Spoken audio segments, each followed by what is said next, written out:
Hello, and welcome back to the Science and Wisdom of Emotion Summit. My name is Shankari Goldstein, and I'm the host of the Inspiring Mind series for the Mind and Life Institute. It's a beautiful day here, and I'm joining you from the unceded territory of the Monacan tribe here in Scottsville, Virginia, in the United States. I also want to acknowledge and create a safer space of healing for our global majority communities of color who are tuning in with us today, and holding a space for the extreme crisis in India, as well as our LGBTQ communities, who in the face of blind injustice continue to face daily acts of violence and systemic oppression. Just holding you all in my heart and our hearts. Go slow and be steady in these moments.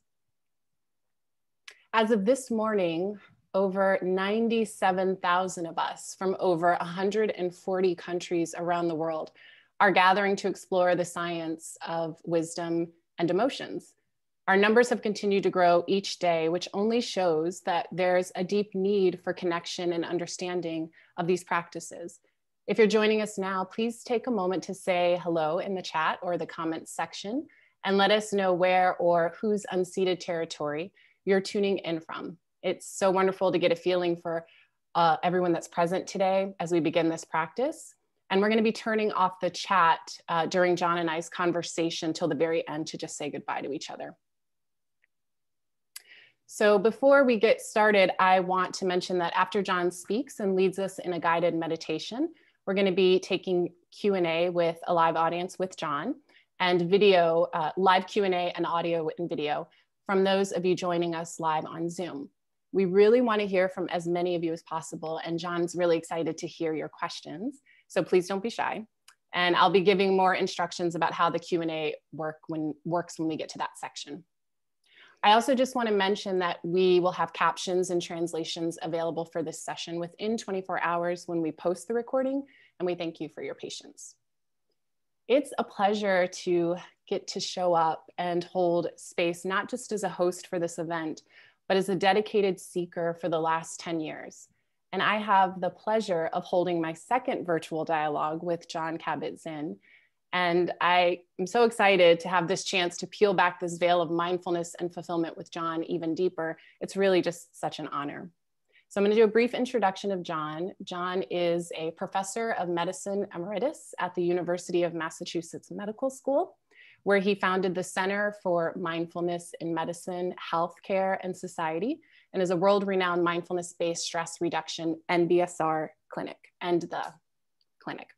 He's the author of 10 books, including the bestsellers Full Catastrophe, Living Where You Go, There You Are, and Mindfulness for Beginners. His work has contributed to a growing movement of mindfulness into mainstream institutions and much more. There's over 700 hospitals and medical centers around the world that now offer clinical programs based on his training alone. It's really wonderful to be back in space with you, John. Thanks for joining us today. Thanks, Shankari. It's wonderful to be back with you. It's a real honor to participate in this whole gathering. Yes. So as always, the two of us could sit here for hours probably talking about the current polarizing times that we live in, but we only get you for a short period of time today. So I'm just going to jump right in into some big questions about emotions, life, and human suffering, and how we can adapt and show up in the world, while also being mindful that today is about embodying the practice, and you're going to be leading us through a guided practice as well.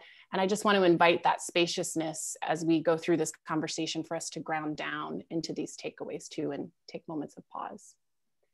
So I want to begin this moment with how we are currently surviving these challenging times, which you and I have chatted about several times. And it led me to think about 20 years ago, back to the original Destructive Emotions dialogue. His Holiness said that the times that we were living in were significant and also filled with such hardships. And here was this group of young scholars and activists that had real enthusiasm for change.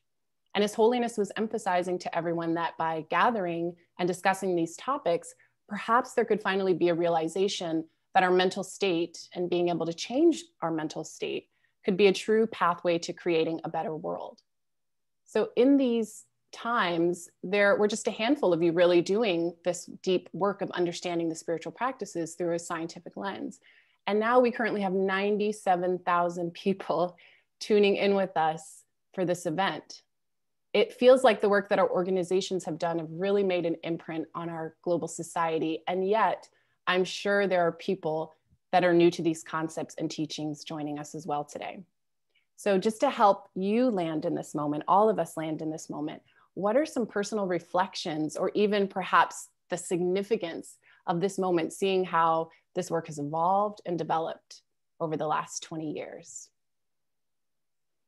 Well, I wasn't at the 2000 conference that's now, we're celebrating the 20th anniversary of it.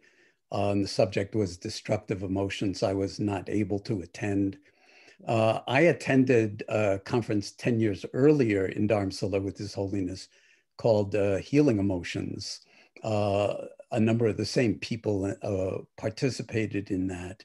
And it was actually 11 years after mindfulness-based stress reduction started, which was in 1979. So we're past the 40th anniversary celebration for MBSR and other mindfulness-based interventions in the world of healthcare and medicine, and that have moved out into all sorts of different domains in the world.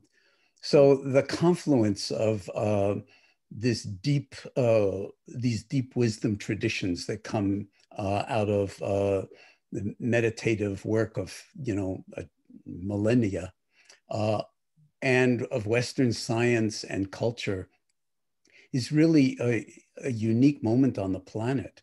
It was unthinkable, say 50 years ago, that mainstream science would in some sense be at all interested in ancient wisdom and dharma, and that we could have profitable conversations curated and catalyzed by His Holiness's love for humanity and love for the beauty of meditative wisdom and compassion, to bring together so many different people whose lives were really committed in some way to meditation, but not really able to bring it into the domain of work or science in the way that was really required for the magnitude of the problems we're facing in the world. That was either 20 or 40 years ago, but they're nothing compared to how we understand the magnitude of what we're facing now. So this could not happen at a better time, this convergence of contemplative practice and scientific understanding of the potential for the arc in all human beings for learning, growing, healing, and transformation. And that arc is something that we are all capable of.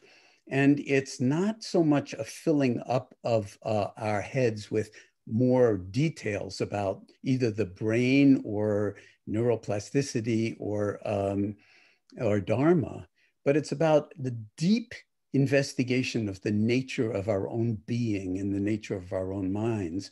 And we've demonstrated through the past 40 years of MBSR and all sorts of other mindfulness-based interventions for medical and psychiatric problems like mindfulness-based cognitive therapy, for instance, that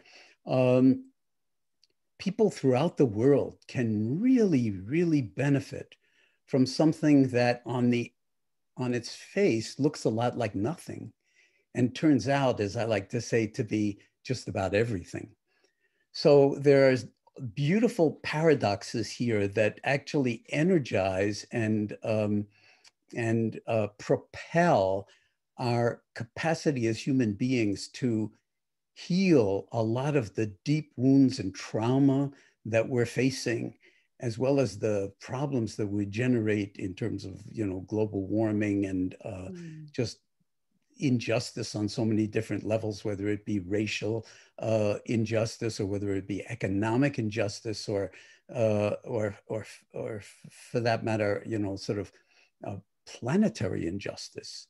So this is a wake-up moment for humanity, and I think this convergence of science and deep dharmic wisdom that's profoundly universal, not merely Buddhist, as His Holiness has been emphasizing across the entire arc of his life. And he said for this 2000 meeting on destructive emotions, if there's anything that science discovers about what we do that is valuable in the world, then we need to make it available to people regardless of where they're from or what their belief systems are or their religious persuasion.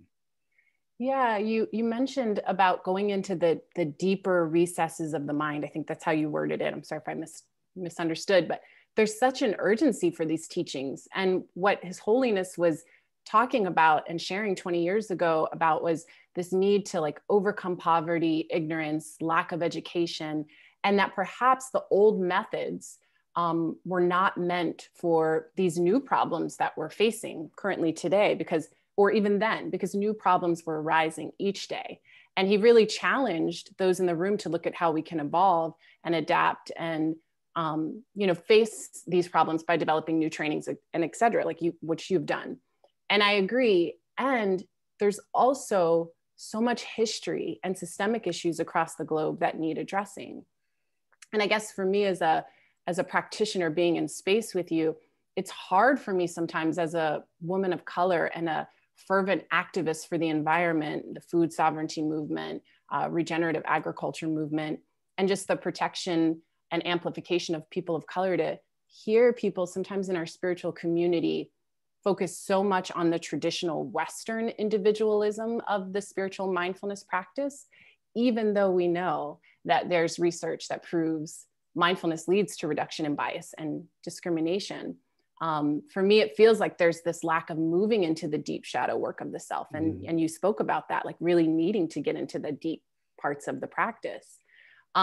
So what is some advice or just insights that you could say to people in communities like myself who really feel that without collective care and action taken towards a significant systemic change, that vision of a better world that you just spoke about and that His Holiness shared, it might not exist for some of us. In many ways, we're like at this fork in the road of extinction or liberation. Yeah, well, it's beautifully articulated. And I would say that that's true no matter what group, social group you identify with. That's true for humanity as a whole. But it's very important that we not paper over significant difference and significant differences in traditions and in values and in caring, and pretend that it's all just kumbaya and we're all one, and these practices, although they seem to be individualistic, aren't really that they apply more globally. It's my sort of sense that the energy that's arising through just participating in all the various things that are going on in these 3 or 4 days that Mind and Life is offering us, and all sorts of other things during the course of this pandemic and for even decades before, there's something interesting happening here where we're beginning to realize, if we didn't before, that it's not about sort of my individual liberation or my individual happiness or my individual calmness or reduced stress or even liberation from suffering or pain, but that the first thing one discovers when one pays attention to one's own mind and heart and the space of awareness and open-hearted presence, is that the fact of the profound interconnectedness of the universe on every single level. And so, but there's also diversity in that in an enormously beautiful way, that life is diverse and there's enormous health in that. But there's been so much violence associated with ussing and theming over the centuries, right. And degrading other people and dehumanizing them, that now what mindfulness or meditative awareness is really calling for us is to recognize that our awareness is conditioned and limited by our trajectory through life, and we need each other and each other's perspectives. Just as you mentioned, you know, the ceded territory that you happen to be occupying that was stolen from indigenous peoples, whether it's in Virginia where you're sitting or Massachusetts where I'm sitting or wherever, that, you know, we need to learn from each other. And I'm really applaud the diversity of this 4 or 5 days and the presenters that I've learned an awful lot from people, you know, talking about, say, their own spiritual traditions that are, you know, traditional indigenous traditions. Right. So mindfulness, in order to really be mindfulness, has to be inclusive on that kind of level. And I think what's happening is that we're not decontextualizing Dharma, but we're recontextualizing Dharma. And it's not like we intended for this to happen. It's in some sense, the world is doing us. There's no separation. And the question is, are we going to learn these lessons, or are we going to, you know, flame out through our own greed, hatred, and delusion? So this is powerful medicine, whether we're talking about healthcare or whether we're talking about dealing with racist, you know, conditions in our own country or in other countries. And this is where the rubber meets the road. And so taking individual responsibility has to have a parallel with taking a kind of a collective responsibility and deep listening to others. And then let's just put it on the table, a planetary responsibility as well, where we're taking care of the entire ecosystem, not just the planet, but all life forms, because we don't know how we are dependent on them. And the pandemic has shown us, like, you know, this will not be the last virus that we get hit with. And so we have to learn how to be mindful before it's too late as a species. Yeah, thank you so much. You addressed so much about what I wanted to talk to you about, and we can even go a little deeper with each aspect of what you just mentioned. And I think it's so important to attune to these harder aspects that in the end are just so easy to ignore as a, you know, a mindfulness practitioner, and just avoid the discomfort. And like you said, I think it's that we are beginning to understand that it takes commitment to a practice, and allowing meditation, as you put it so beautifully when you and I've chatted, like to be this graceful dance of life unfolding. And it requires this deep, you know, sense of understanding the principles of suffering. And you just mentioned Dharma. So maybe we could shift to the concept of Dharma, which are the teachings of the Buddha to overcome dissatisfaction or suffering. And in the first and second noble truths, the Buddha talks extensively about the forms and causes of suffering. Many of these are attributed to destructive emotions. So how do we begin for new practitioners on the call, or even you know, veteran practitioners on the call? How do we begin to explore the concept and the importance of impermanence and non-attachment, and the ever-evolving changes in our emotions and our bodies and the climate around us? How do we embody the metaphor, is the glass half empty or half full? I think that the invitation is really to discover or uncover, or dare I say even recover, what it means to be truly human and embodied. If you just consider yourself from a scientific point of view, and from a materialist point of view for a second, there are more atoms in the human body than there are stars in the Milky Way galaxy. An inconceivable number of them. Atoms are also so inconceivably small that we can't really, our minds can't tune into that. But physicists and cosmologists do actually do that work using a language that's called mathematics and then scientific verification. And so we are miraculous beings. I mean, on any level that you want to, you know, name it. I mean, that, so at every level, from atoms to molecules to macromolecules to cells and intracellular structures and tissues and organ systems. I mean, you know, when you just say there are 86,000 or approximately, neurons in the brain.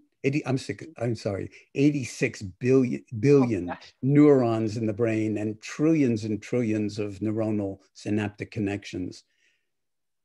So there's no question that each one of us is a miraculous being and a genius, or the Buddhists might say a Buddha, in potential Buddha. What was really required is waking up to that. So there's no one right way to do it.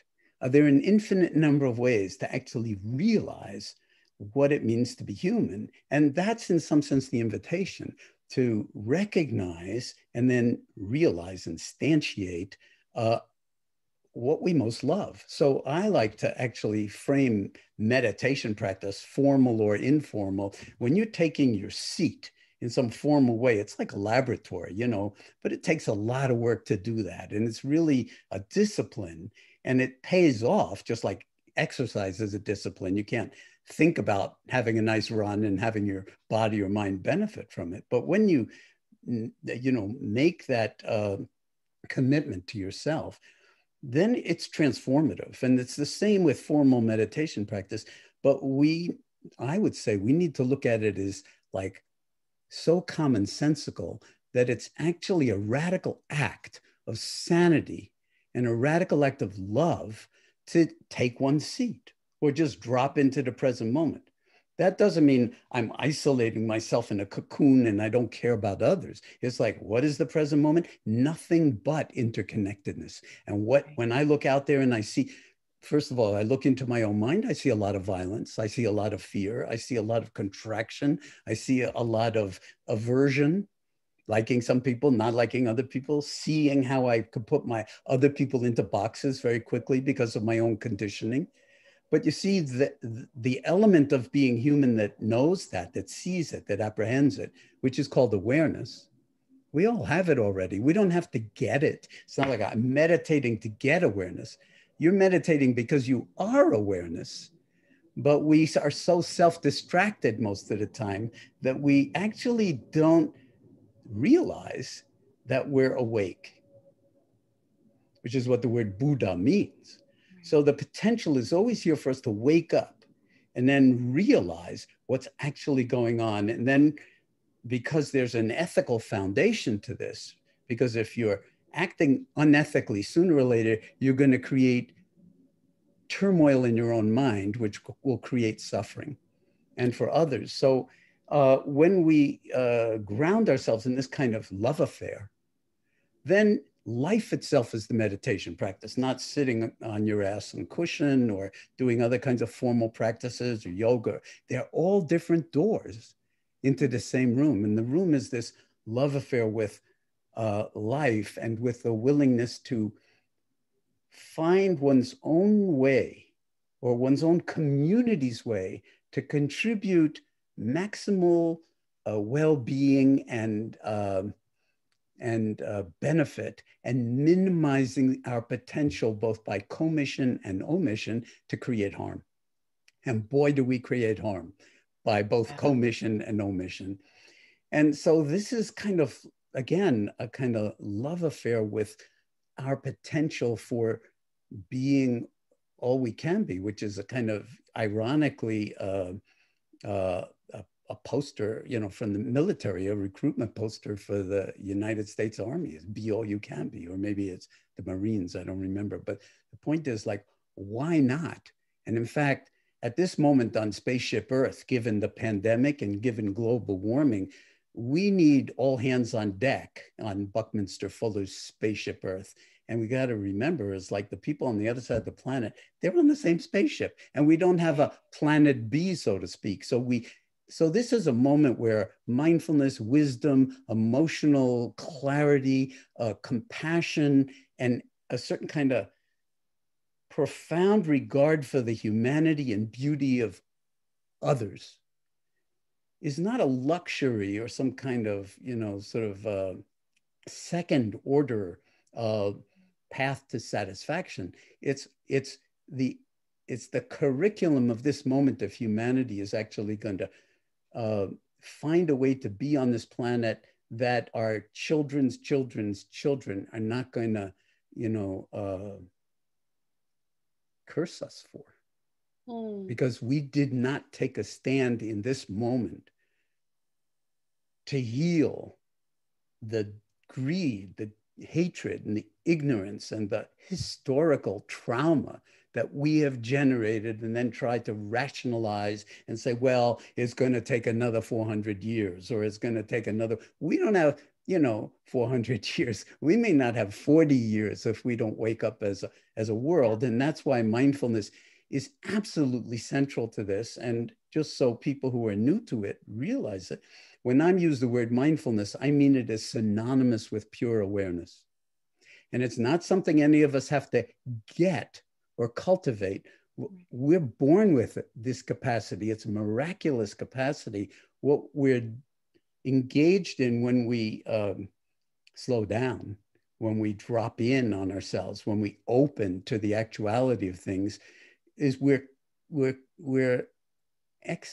cultivating access to this vast, boundless domain of human awareness that is intrinsically wise, is intrinsically clear, and is intrinsically compassionate, and is intrinsically not caught in all of the habitual ways in which we do what I call selfing. That it's all about me and the personal pronouns, I, me, my, I, me, and mine. And this is kind of a disease that is its own form of epidemic, that kind of greed, that kind of contraction around the personal pronouns. And so that's what the practice is all about. And I see this conference and all of the different multiplicity of contributions, and many that are not part of this conference, because it's a much larger universe out there that is, doing this heart work in the deepest of ways.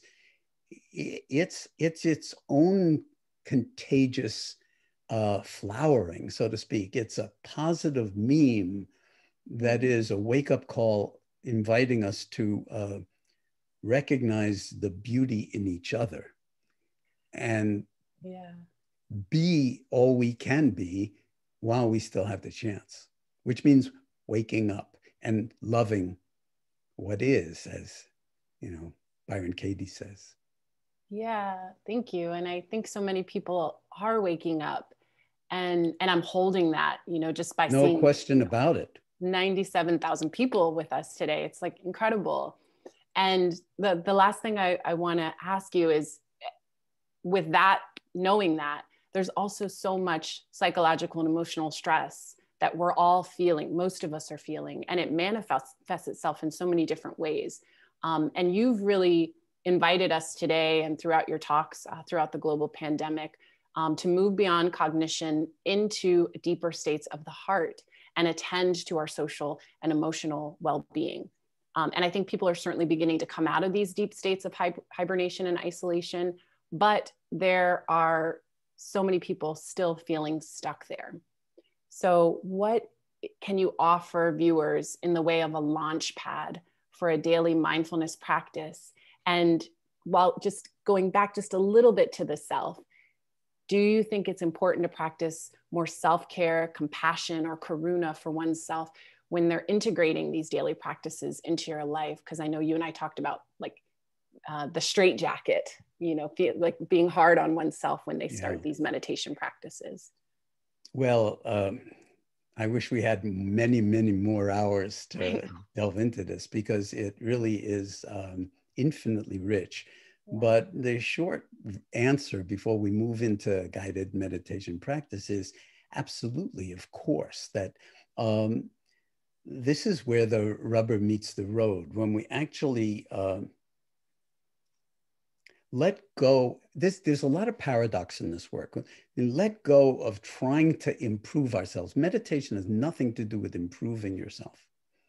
Because from the perspective that I've been enunciating, there's no improving on you. You're already perfect. I mean, we're going to improve on the Milky Way galaxy. Are we going to improve on this constellation of infinite number of atoms and molecules and, billions of neurons and trillions of, such synaptic connections? And on every level, it's perfect.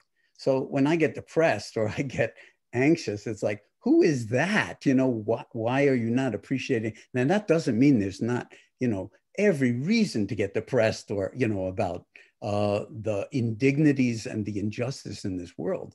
But that's in some sense shooting ourselves in the heart when we need to sort of be all mobilized to act out of wisdom, okay, which is a theme of this conference. We have to actually realize what it would mean to act out of wisdom, to embody wisdom. And everybody's going to do this slightly differently, but the engagement in caring is itself a radical act of compassion and wisdom. And it also invites all emotions to be part of this. It's not like there are bad emotions and good emotions. And a lot of the presenters have been emphasizing this. So we need to get out of this dualistic framework and recognize that, as it says in the Heart Sutra, the Prajna Paramita Sutra, there's no place to go, nothing to do, and nothing to attain. Okay, because the reason there's nothing to attain is you're already complete. You're already whole. And when the awareness recognizes its own wakefulness, then that becomes a place that you can live. And then you act in the world according to what's required, what's called for. Social activism, putting your body on the line, whatever, parenting. And in the time of this transition out of the pandemic, well, the planet's not transitioning out of the pandemic. India is like in a kind of just horrible situation. And many, many other of the poorest countries on the planet are unfortunately, in all probability, going to suffer a lot more and a lot more death and a lot more loss before the planet itself, you know, takes care of all of us. Okay, we need to take care of everybody on the planet, or, you know, we'll be in perpetual pandemic. So this is a very, very big challenge. But when we drop in ourselves, because of the profound interconnectedness of the world, in a very real way, when you are in touch with the full dimensionality of your being, the world, which is completely interconnected like a crystal, as soon as one atom in the crystal is different, the entire crystal lattice structure is different. So the universe is different when you're who you really are, and you're not lost in anxiety or depression or, you know, or anger or indignation.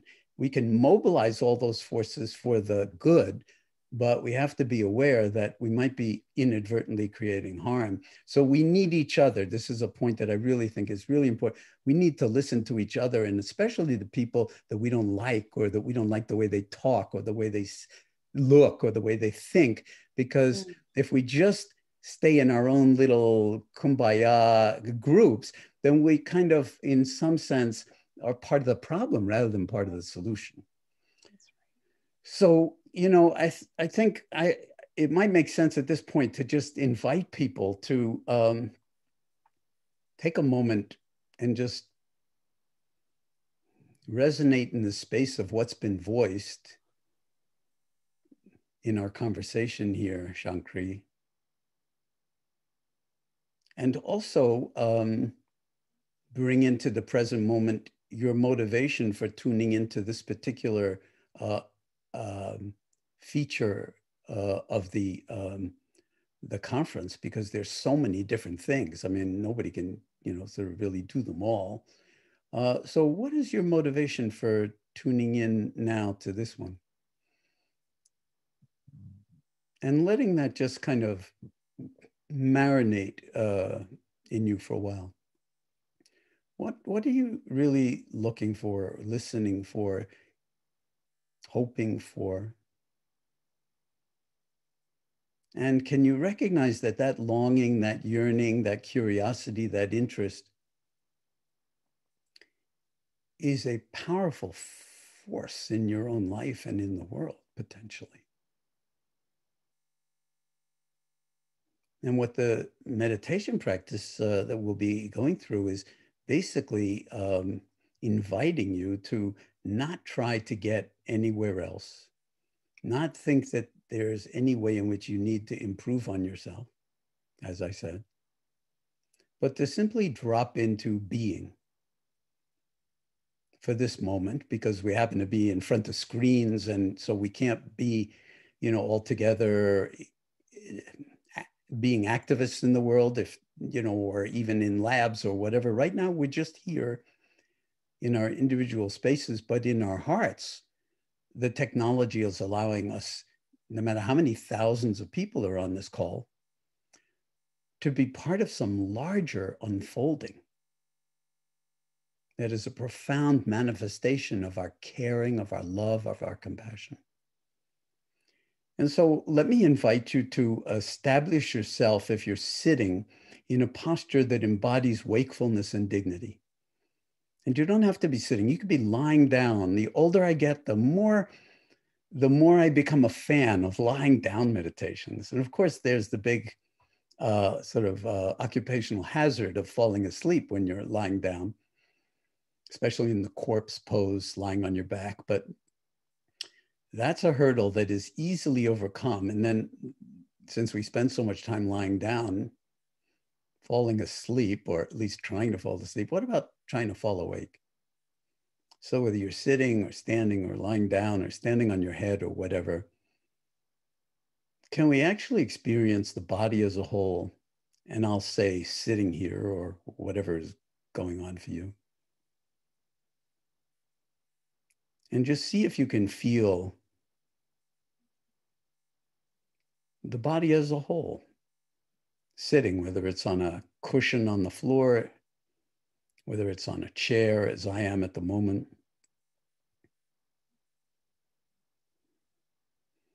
Feeling the spine self-elevating out of the pelvis rooted or grounded on the seat or cushion.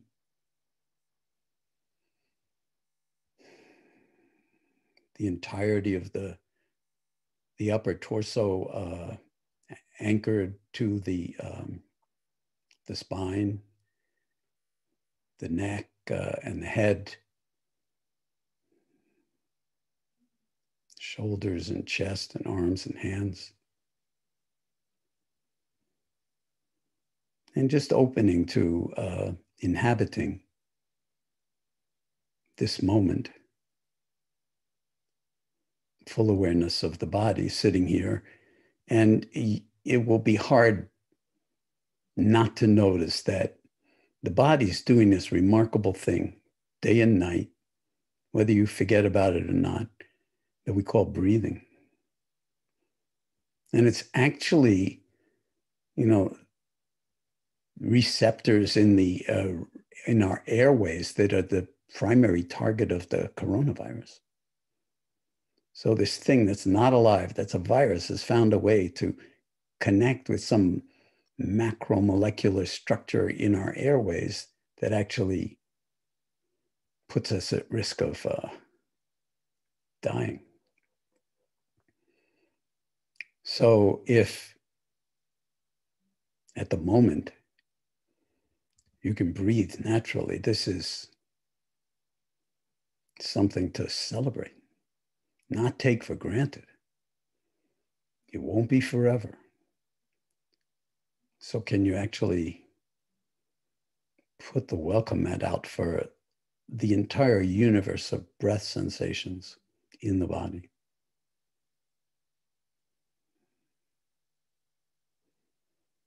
And ride on the full duration of this breath coming in and this breath leaving the body with 100% awareness.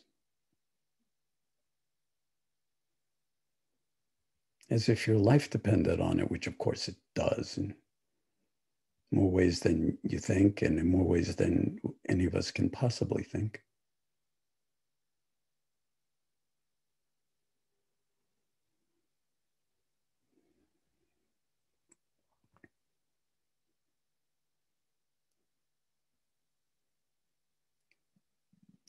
So this is not trying to get anyplace else, but it's an invitation to actually invite ourselves to be as we are in this moment and attend to it by paying attention. And seeing that you can expand the field of your awareness around your breathing, whether it's in the primarily seen in the or felt in the belly or in the chest or in the upper airway or at the nose, until it includes this sense of the whole body sitting and breathing, including the envelope of your skin and the dignified, beautiful carriage of the body, a human being sitting or lying down or standing or whatever, falling awake, riding on the waves of the breath coming in and going out.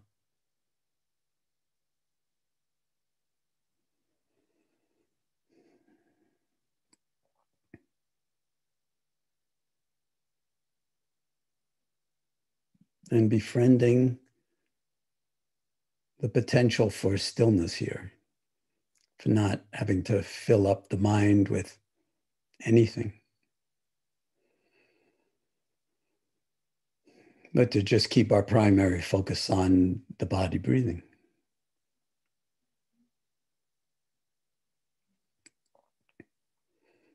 And for those of you who are new to meditation, this may come as a surprise, but for those of you who are not new to meditation, it's no surprise at all. The mind has a life of its own, and no matter what you, whoever you think you are, tell it about how this meditation should unfold, the mind's going to do whatever the hell the mind is going to do, which means that it may be very labile and not landing on or staying on the breath sensations in the body or a sense of the body as a whole, even for one full in-breath or one full out-breath. So there's an extra instruction that's really, really, really important. And that is when you notice that your mind is off someplace else, let's say caught up in a thought about the past or the future, and maybe it has a high emotional valence or charge, the awareness that notices that at a certain point will notice that, hey, the breath is long gone, the body's long gone. Here I am caught up in the past or the future and some kind of, emotional turmoil or whirlpool or turbulence.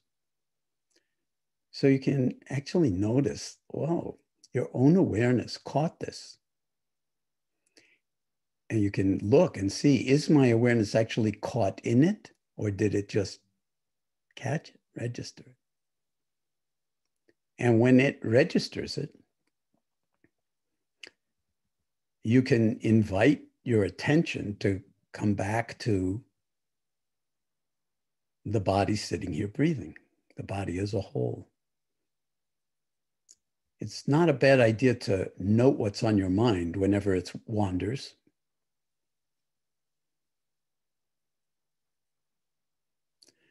But then just let it be. Don't push it away. Don't pursue it. Just let it be and come back to your primary object of attention, which is, for now, the body sitting and breathing. So your awareness is functioning here. It's not about the body. It's not about the breathing. It's about awareness itself.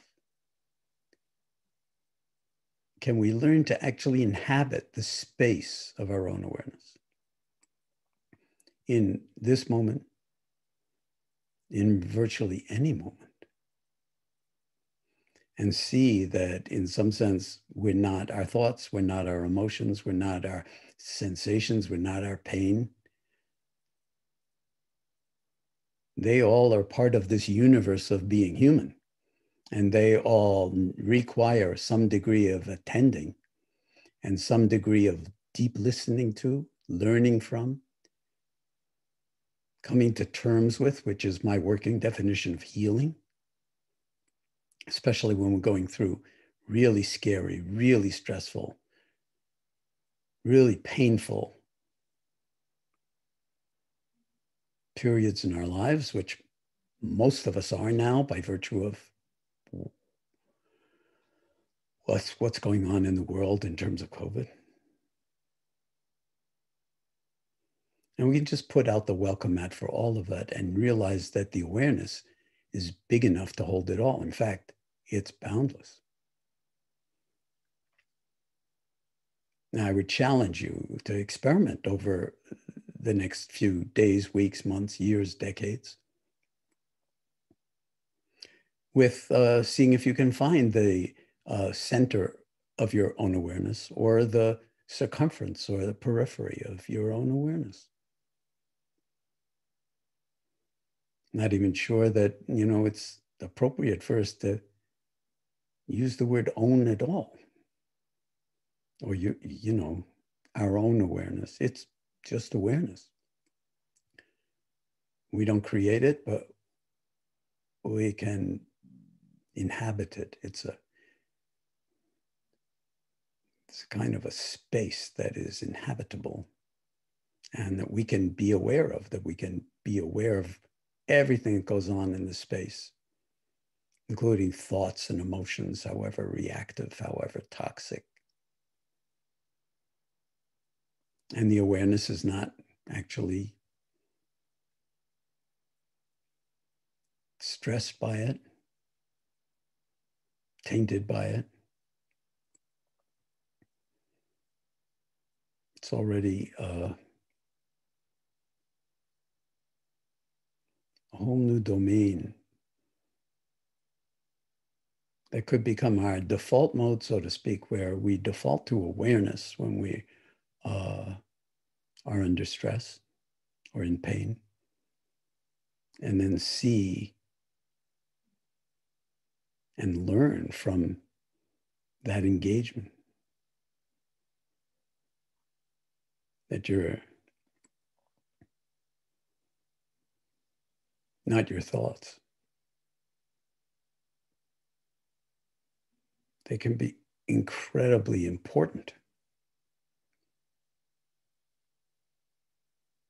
And not your emotions. They also incredibly important. But how we are in relationship to makes all the difference between endless suffering and kind of graceful freedom that allows us to actually function and be effective in the world in ways that otherwise we're kind of like walking with, weights on our ankles, heavy weights. So right now, right here in this moment, let's expand or explore expanding the field of awareness beyond the body sitting here breathing,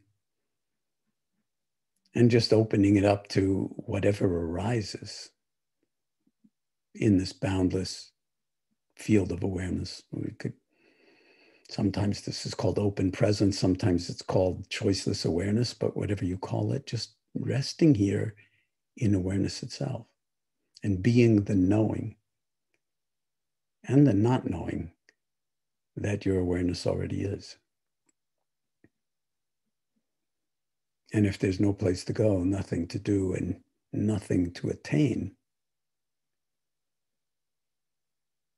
then for this timeless moment we call now, we're simply here, life expressing itself. The heart wide open, the mind also wide open. And whatever arises within the heart and the mind, events in the field of awareness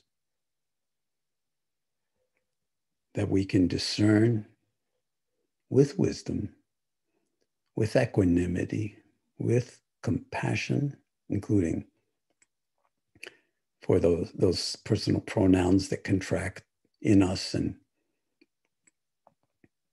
make a big story about my suffering.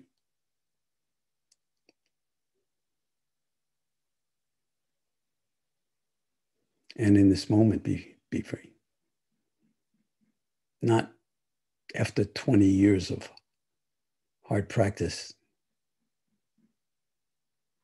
This moment, at least relatively free for now.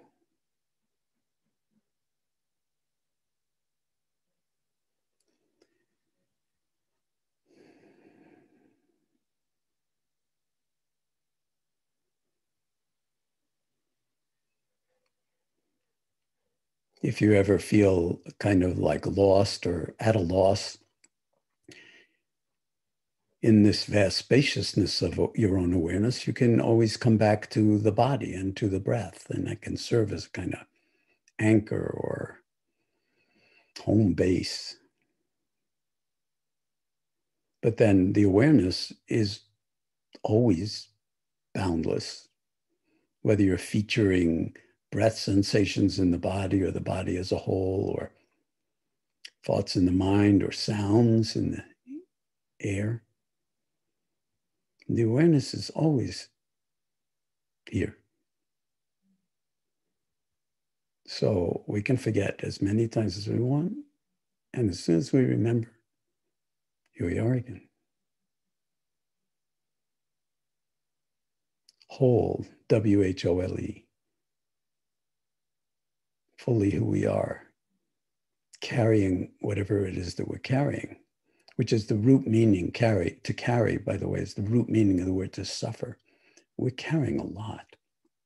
Some of it's even intergenerational trauma. But we're also carrying a lot of beauty. And often that goes unrecognized. And intergenerational beauty too. So can we find a way to, right in this moment, be whole ourselves, W-H-O-L-E, which we are, and we'll never be more whole than in this moment. We'll just be older. And that's true no matter what you're going through, no matter how much torment you're going through at the moment, you're still intrinsically whole for now. And if you recognize that, that can be profoundly healing.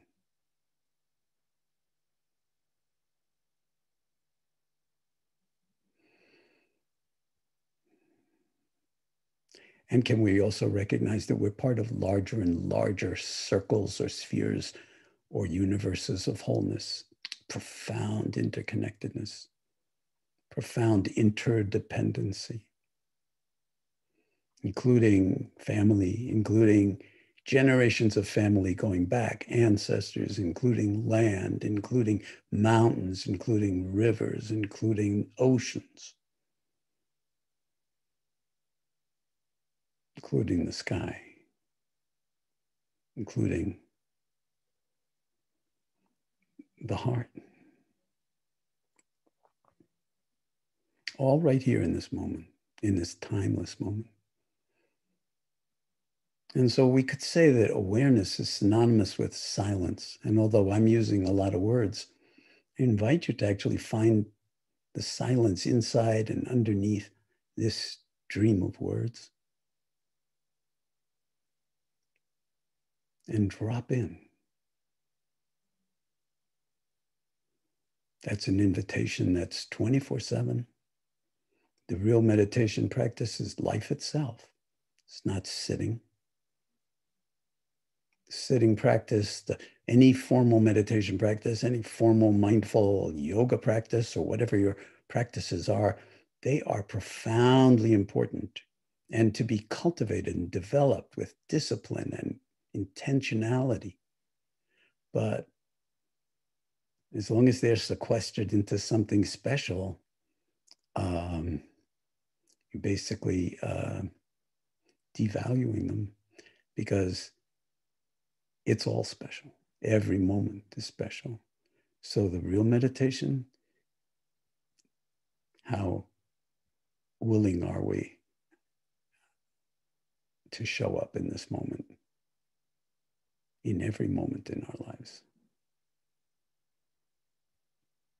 and face the enormity, what I sometimes call the full catastrophe of the human condition, the good, the bad, the ugly, in ourselves, in the world, and then affirm our commitment to finding a larger wholeness, a we instead of a me, a we that includes all life, not just all humanity, a common purpose because we have a common home in empty space, the planet Earth. It's really miraculous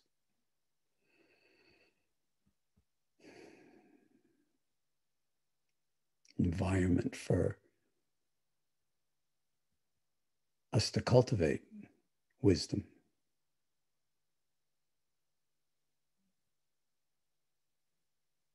And we need each other desperately to do that. No single view or no single person can do it alone. We need each other, and we need the voices that often are the ones that may be the hardest to hear. And maybe a lot of that is because the suffering is so deep we don't want to even go near it. But when we are willing to put the welcome mat out in that way, put our toe in the water, maybe even whether it regards our own pain and suffering or the suffering of, indigenous peoples or the suffering of people of color, what's going on in India at the moment with COVID. I mean, there are just an infinite number of places where at any given moment, the suffering is enormous. And then there's something that is equally enormous that can hold the suffering and transmute it, transform it. For now, at least here, and propel us to act, to engage, to embody what we most care about, and to live lives of integrity in the face of this full catastrophe. To dance with it, to learn from it, to listen deeply, to grow, to love our way into our common miraculous nature.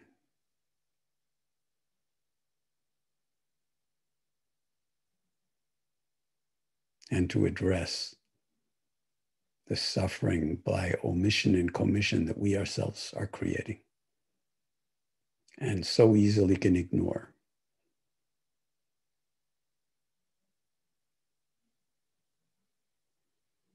Just this moment, just this breath, just this awareness, just this sitting here, just this being human. Just this. Just this.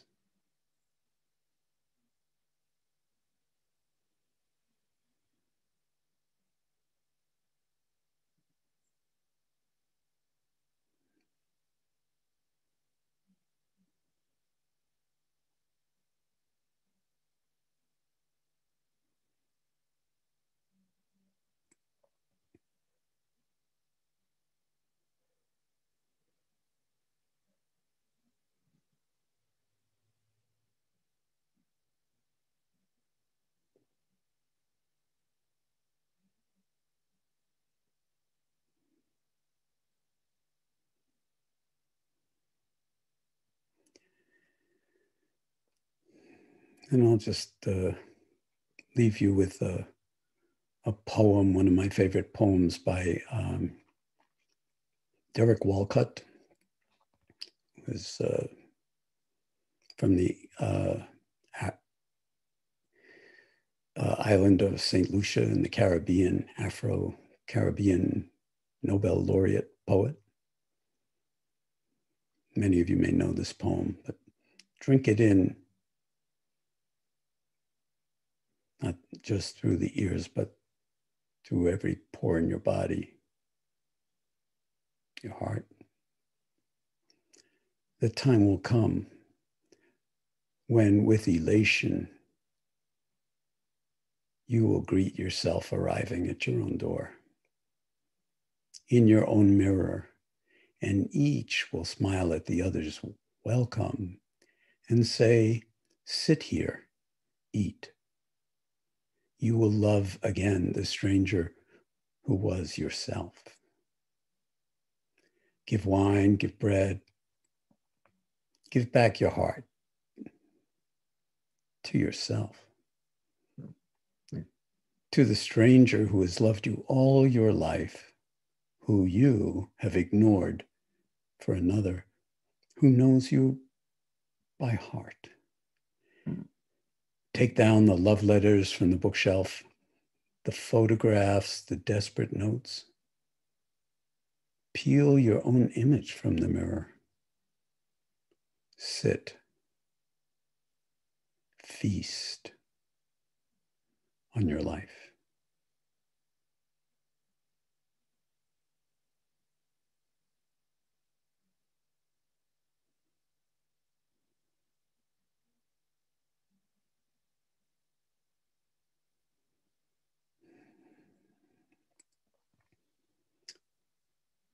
So you'll notice that I did not ring any bells to start the quote unquote meditation. I'm not ringing any bells to signal the end of the so-called meditation, because the meditation goes on.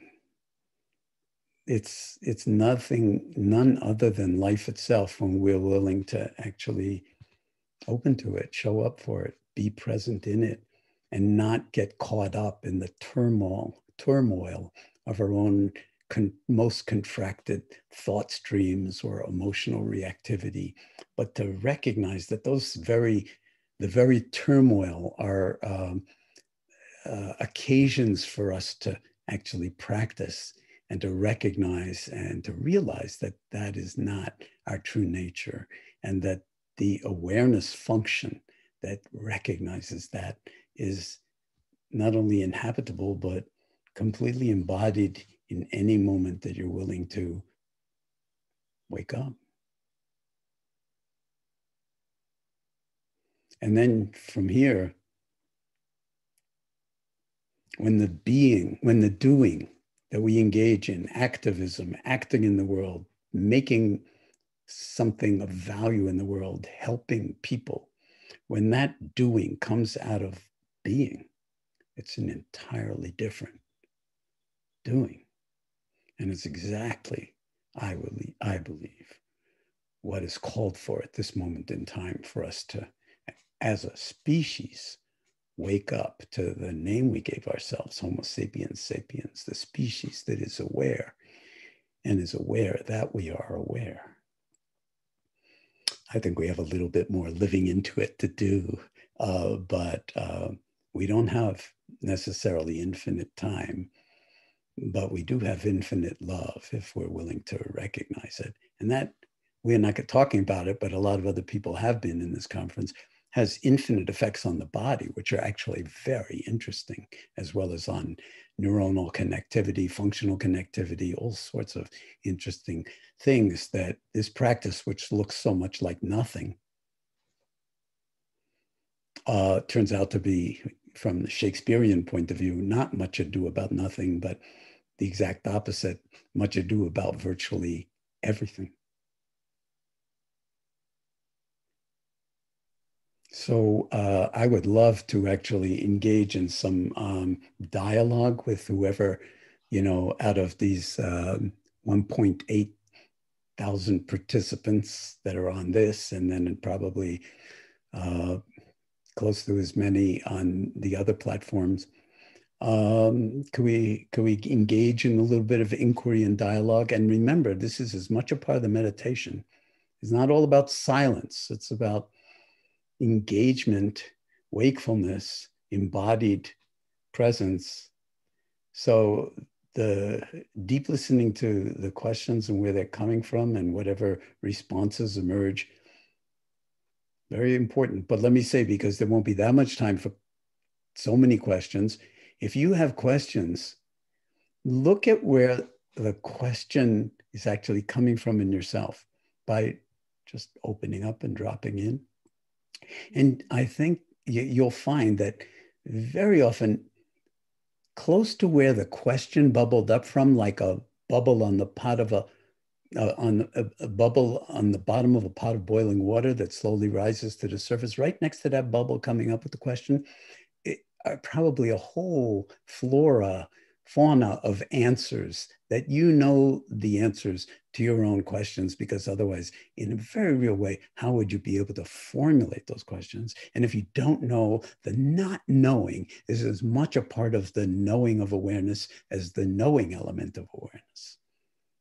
That's one of the paradoxes and the beauty of this work, with this practice. Thank you, John. So as we prepare to take these live video questions from those of you who are joining us via Zoom, if you'd like to ask a question live, please write your question in the Q&A function at the bottom of your screen. The Q&A function is different from the chat function, which we're going to turn on the last few minutes as we're saying goodbye to each other. And at the beginning of your question, write live, L-I-V-E, so that we know that you have a functioning microphone and camera, and then write your name, where you're from, and finally your question. And if we choose your question in about 5 minutes, you'll hear me call your name, and then you'll be brought up live, so please be ready. A window will pop up asking you to enable your camera and microphone. Click yes, you'll be on. And so, yeah, we've got some questions populated, but as we're getting that all organized on our side, I do have a quick question for you, John, as people are getting prepared here. On the topic of the current climate crisis, we know the laws of nature state that the more we give, the more we receive. And yet we continue to ignore and strip away the beauty and gifts of this earth. What are you seeing as the pathway to coming back into right relationship and reciprocity with nature? And how do we honor the great and painful legacies before us of Indigenous people who truly found ways to deeply connect and honor this planet? Well, thank you for that question. There's no question that we have a great deal to learn from Indigenous cultures, because they were able to live in a self-sustaining way on the planet for millennia. And in 200 years of the Industrial Revolution, our industriousness, our cleverness, steam engines and electricity and jet engines and everything else and nuclear power plants, we've managed to actually, as some cultures might say, harm our mother. Mm. So we need to listen to each other, and we need to develop a whole range of new, innovative ways to, in a very short period of time, 2 decades at the most, go down to zero carbon emission, zero net carbon emission on the planet, on the planetary scale. And there's a lot of injustice and inequality here, because the developed nations have already gotten to a point where maybe we can do that. But what about the less developed nations that need to burn more coal and need to do all this just to keep people, alive and to keep their own trajectory towards economic, well-being going? So these are gigantic problems, but that's why we need all hands on deck, at the moment. And it's like, it won't work if some countries solve the problem of CO2 emission and methane emission and the other countries don't, because it's one atmosphere, it's one planet. So the challenges are huge, but part of the love affair for me is that I have a deep confidence in what's most beautiful about humanity. And when pushed to the edge, unfortunately, we have to be pushed to the edge sometimes, we actually wake up. And I think we really need to honor indigenous cultures and invite them to play a major role in helping us reclaim that sacred quality of deep belonging and connectedness and reverence for this earth, this sky, these waters, because they all run within us. We breathe in the sky every day. We breathe in, we drink in the waters. The earth is, the body is the same as the body of the planet. And if we pollute the planet, we're polluting ourselves. So this is a kind of moment that I think we're going to see an enormous amount of creativity in the next 20 or 30 years. Yeah. On institutional levels, individual levels, activist levels, everything, but collaborating for one common purpose, as opposed to everybody going off in their own direction at cross purposes. We have to do that. How we're going to do it, I don't know, but that's why we do this kind of work, because the possibilities are infinite, and they are the present moment. Just like the Big Bang. It was nothing, and then all of a sudden there's like everything. And no one really knows how that happened. But everybody who studies it agrees that that did happen. Well, every one of us is, in some sense, has the potential, or us collectively on Earth, of a big bang, an expansion of the mind, an understanding of the body and of the interconnectedness, so that we actually thread that needle while we have the chance. Yeah, well, thank you. That was so rich. And I know I'm personally looking forward to a time when we heed the call of our, animate earth, and lifting and personification of the richness of the ecology of spirit, which you touched on. I think we have quite a few questions now. And so first, I'd love to invite Maria Fernandez up, and she's from Argentina. And it'll take just a few moments maybe to pull her up. There she is. Omajo Fernandez. Okay. Yes. Hi. Hello. Hi. Hello. Hi. Oh. Hi. Hi. Please feel free to share your question. Well, I heard all you said, and I did the meditation with you, but I'm very new in all this kind of ways of thinking. So, which would you recommend to me? How is the way to start with a meditation, or anything that you suggest? You've already started, whether you know it or not, just by your being interested enough to get on this and to listen to what's going on. If you're listening to other aspects of this 4-day, program. So, I hesitate to give you too much direction about where to start. There are so many wonderful meditation teachers out there. Look around, trust your instincts, let life just kind of direct you in one way or another, but listen deeply for what makes most sense to you. And then, of course, it's all going to be invitational. It's all about how much are you willing to befriend yourself and your own mind, and even when it's very turbulent, and your own body, and your own environment and social connections. So it doesn't matter where you start. You've already started, and the curriculum for this is one lifelong, and incredibly varied, so that for everybody, every single one of us has our own pathway of discovery and glide path into the meditation practice. Of course, there are infinite resources, guided meditations, books, apps, all sorts of stuff. It will give you a headache. Here's the best app. Here's the best resource. Deep listening. And then the rest will unfold very beautifully. And remember, it's a love affair, and it's really a lifetime's engagement. I won't say work, because it's not work. It's more like play. Thank you, Maho. So we have a question from Victoria Martino from La Mesa, California.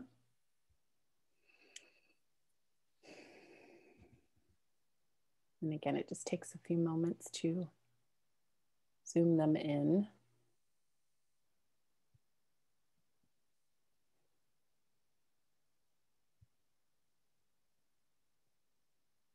There we go.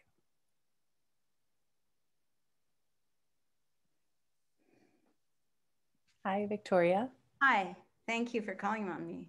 Yes, please feel free to, Yeah, well, I asked 3 questions, so I don't know which one you chose. It's okay, you're here, so whatever comes. They're all kind of related. I've been struggling actually because of early childhood trauma my whole life, but I didn't realize it consciously until recently, ironically enough, but with a profound lack of self-compassion. And since the pandemic, I've been really intensively engaging with spiritual practices, with meditation, and through a variety like Spirit Rock and other, and actually your meditations too. And I feel it's been really wonderful and wholesome, but I still find that as my compassion towards others has been increasing and increasing and increasing consistently. And just before this call, I was in a metta practice with Sylvia Boorstein, and I just felt wonderful. And I really felt sincerely connected to everyone. But I noticed it's like there's this little rock inside of me that still resists the self-metta, the compassion with myself. And I've tried so many different ways to resolve it, and I'm still unable. And I don't feel like it impedes my true compassion for others, but it's, someone said to me, it's like trying to put oxygen masks on everybody else in the world and not forgetting to put it on yourself. So it's clearly not the best procedure. So I just wondered what kind of advice you could give me in this struggle. Well, I resonate with what you're saying. My suggestion is to just be aware of the whole constellation of thoughts or narrative that says that you're not compassionate to yourself.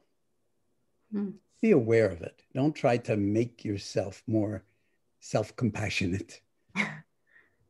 But to simply be aware of what feels painful, what feels stuck, where you feel like growth wants to happen, but somehow it's not.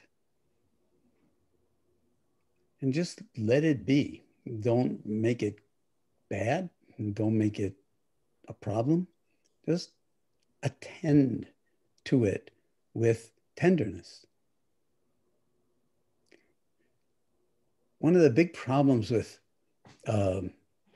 meditation is when people think that it's about trying to get someplace else, including to enormous self-compassion. If you are willing to simply let yourself be as you are, you'll discover sooner or later, especially if you drop underneath all the thinking and agitation around it, that your nature is compassion. There's no separation between wakefulness and compassion. And the notion of self-compassion, of course, is tied to a notion of self that may actually be constructed and not primary, and in some sense limiting, because that narrative, who we think we are, the stories we tell ourselves about who we are, is infinitesimal compared to the true nature of who we are as human beings. And that's trustworthy.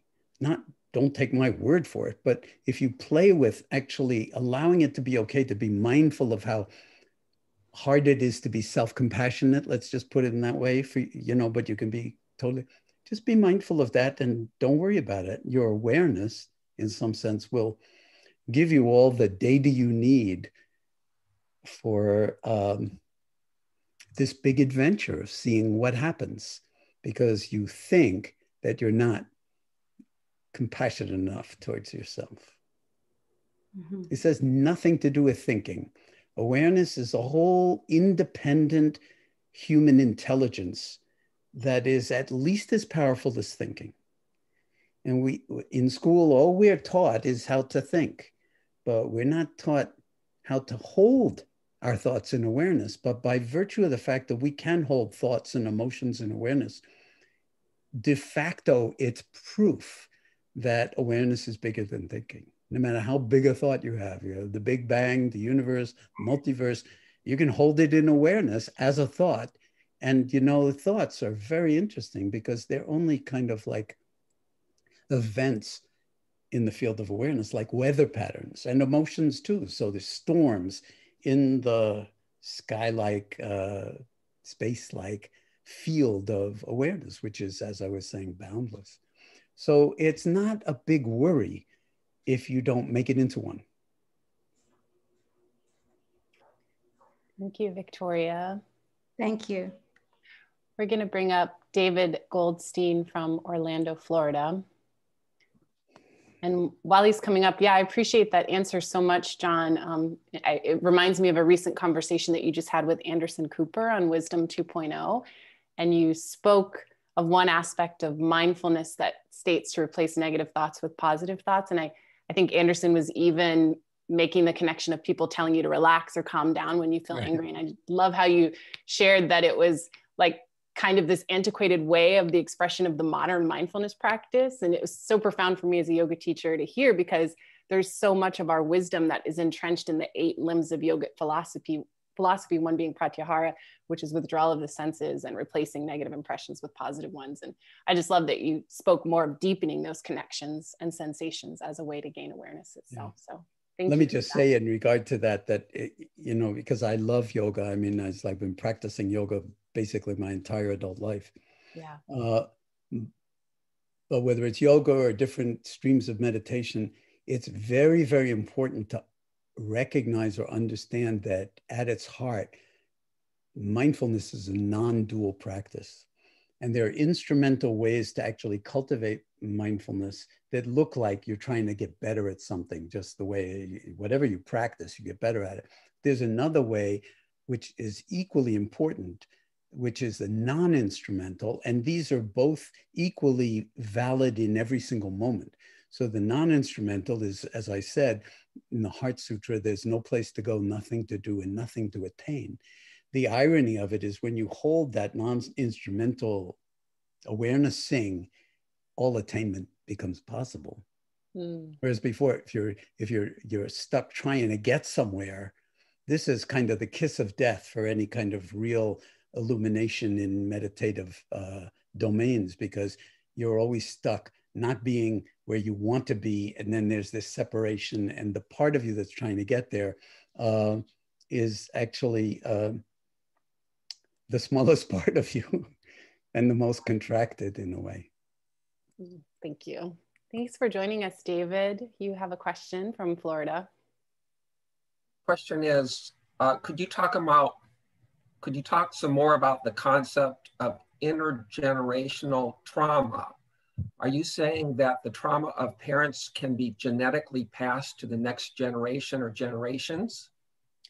Yeah, I mean, that's accepted in the scientific community, actually, that, you know, there are epigenetic changes that are transmitted through generations.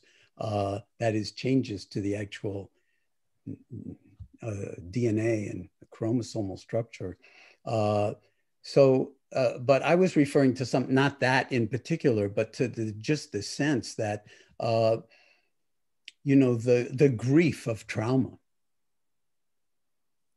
in a family has repercussions throughout the generations. And whether we're talking about Native, the original genocide of the Native Americans in this country, I mean, you know, unimaginable levels of trauma, starting with Christopher Columbus and Bartolomé de las Casas documented a lot of what Columbus and his sailors did to the native peoples when they arrived here and completely decimated them. So whether it's that or whether it's 400 years of enslavement of African people, that trauma moves through the generations. And I don't mean just genetically or epigenetically, it moves through on a million different levels.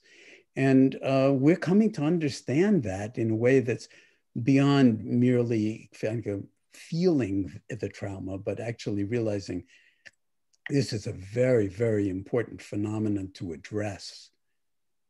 And at a national level for us, because so much of it is woven into our history in a way that we've never been willing to actually recognize. So it's huge. It's huge. And so what we're talking about is we're talking about healing the planet. We're talking about healing in the United States, at least healing the United States of America, as well as healing ourselves and our communities. Whether it's COVID or whether it's the next pandemic or whether it's just the separation and the vituperousness of, you know, between the different parties, political parties.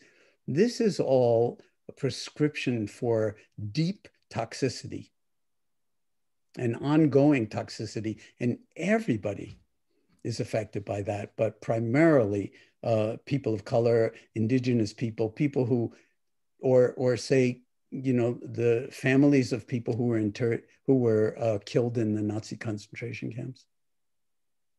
That is very real.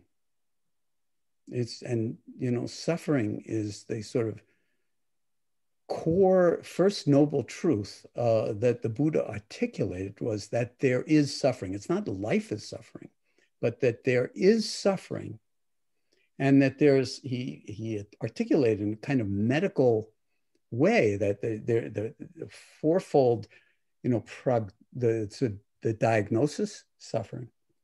It's an element of humanity that we need to deal with because it's a disease. The etiology of it is that there is a cause for this suffering. And the cause is our misapprehending of who we are. So that we are sort of basically mistaking our own true nature. And we're attached to a particular view of self or craving for something, for me, I, me, and mine. So that's the diagnosis, the etiology.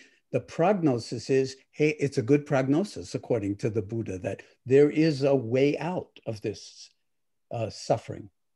And then the treatment plan is the Eightfold Noble Path, and the mindfulness is one of those 8 path factors. And I think many people recognize that all those path factors are actually completely interpenetrating. So any way in includes every way in. So you've asked a very profound question, and I've tried to respond to it, but it really is the conversation for much more and back and forth dialogue.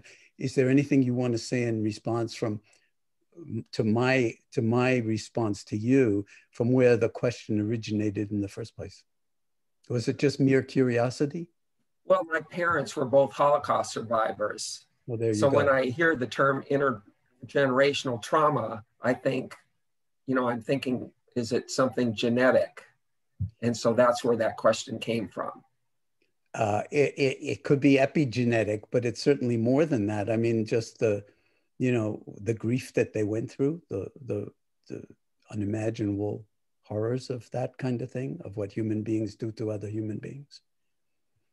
So we won't go into what that was like for you as a child or anything like that, but I think it's, broadly recognized that these things have consequences, and they have consequences on a lot of different levels for not only children, but grandchildren, and on for many generations. And rightfully so, in a way, because the indignity, the grotesqueness of having our ancestors be devalued, dehumanized, and destroyed in the most unimaginably horrific ways. It's like, that doesn't go away just because it's 100 years later, or 50 years later, or 1,000 years later. Thank you, David, for... Thank you for asking that question, because, again, the circumstances of this are such that we can only touch on a lot of the profound elements of what this whole 4 days of our dialoguing around mindfulness and wisdom and emotions is bringing to the fore. But this is the curriculum for the rest of our lives, whoever we are, whatever our history. And we have a lot to learn from each other. So I wish we could actually have multi-day classes and workshops where, you could talk about your experience and other people could talk about theirs. And so I urge everybody who's on this call to, in fact, make sure that if it's possible, you do that with your community, because we are all deeply interconnected. And so it may not happen with whoever the teachers are on, in these 4 days, but I'm trying to say that the real teacher is life itself. It's not any of us. And you can always get the information and look at, video and, recordings of all of these things. But ultimately, this is a kind of deep inquiry that requires me to sit down with myself, whoever I am, and recognize what it means to be human in the unique form of you. And that how, even though it's incredibly unique, we're all basically, in some profound ways, the same and also not the same. So again, paradox. The thinking mind can't really deal with that. But awareness has and loving kindness and compassion, no problem with that at all. So I wish you all the best. And again, deep appreciation for articulating this question. So John, we just have one more kind of group inquiry for you. Many people have asked about the poem that you recited. Could you share the writer and the title? Oh, yeah, sure. And let me say, it's an interesting piece of evidence that I did share this poem by Derek Walcott, W-A-L-C-O-T-T, Derek, first name. And you got a lot of questions about it, right? Mm-hmm. There's a reason for this. There are ways that the mind functions where thinking just doesn't do it. Thinking and enunciating anything in sentences, full sentences and paragraphs, or reading only goes into certain circuits in the brain, so to speak. But what poets do is they take language and they try to, and great poets succeed in taking words and allowing them, or finding a way for them to say what it's not possible to say in words. So there's a very interesting connection to silence in poetry. Mm-hmm. And the words coming out, but they're not in kind of propositional kind of order. They are what's called by John Teasdale an implicational holistic order that brings meaning that resonates immediately. So the poem is called Love After Love. It's in one of my books, I think Coming to Our Senses, but it's easily available on the internet. And it, Walcott wrote a lot of very long poems, but this is a short one. And when you learn it by heart, when you bring it into your heart, as with all great poetry, it lives inside you. It's again like a meme or a virus, but a very positive virus, that the poetry can, just like music, can actually resonate down to the level of your genes and chromosomes and cells in a way that changes you. And so this poetic wisdom or poetic imagination is completely interpenetrating silence and dharma and what you bring to the cushion when you take your seat. And I'm using that metaphorically. Right. So whenever you drop in, no matter where you are, your life is pure poetry. Yeah. Can you actually see that? And your culture is pure poetry. That's right. So recognizing that, and then that would be true for song and all sorts of different artistic expressions, dance. There are so many different doors into this room of open-hearted wakefulness. Yeah. And the invitation is to enter a doorway. It doesn't matter which doorway. There are many wrong ways to practice mindfulness, plenty of them. That's why it's helpful to read books and have teachers and guidance and stuff like that. But there's no one right way to do it. And if you listen to all the various meditation teachers, they're all saying the same things. They're all saying it totally differently. And the nuances are incredibly important. And while we're not trying to get anywhere, when you engage in mindfulness cultivation in this kind of a way, just like what I said about poetry, it grows you over time so that you don't have to try to get anywhere, but you wind up becoming who you really, really, really are in a way that you don't have a chance if you set out to get somewhere else. It's one of the beautiful ironies and paradoxes of this practice that, again, there's the instrumental, which is all the doing, but there's also the being, the non-instrumental, and it occurs outside of time. So that means you have plenty of time too, and no time at all. So it's only now. And the stakes are always really high because ultimately it's like, are we going to lose ourselves, betray ourselves, or be ourselves? Yeah. And that becomes a koan, a Zen koan, but we won't go on about there's so much. Thank you so much, John. I mean, even just the closing of like why it's so important, you know, the Inspiring Mind show that we do at Mind and Life, like bringing together that action and the contemplation and the research and the art. And it's just so like, we learned so much from you today. I just want to thank you so much for your wisdom, your big heart, everything that you shared with the audience. And just sharing that beautiful, rich live practice. Is there just maybe like one word, one sentence, a short offering to leave the audience with?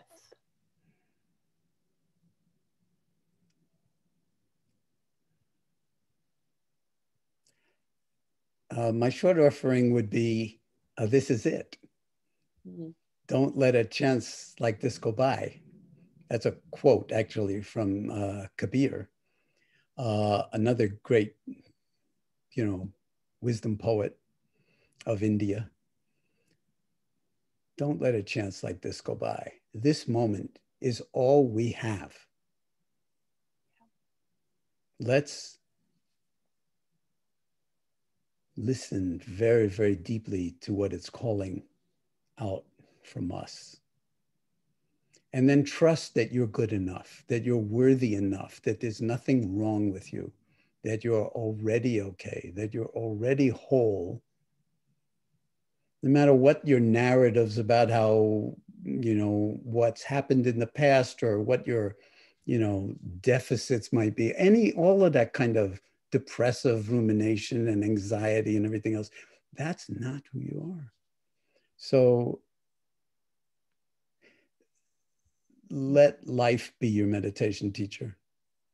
And you. Every moment, the good ones, the bad ones, the ugly ones, the humiliating ones, the appalling ones, it's all a question of how am I going to be in relationship to this moment with full integrity, ethically, causing as little harm by omission or commission as possible, and as much benefit as broadly as possible without any attachment to outcome.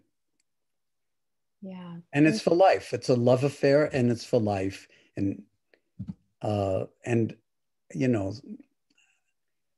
we're all one big community. And one of my greatest pleasures is actually running into people and having conversations about how this practice, in some sense, illuminated or enlivened other people's worlds at particular moments.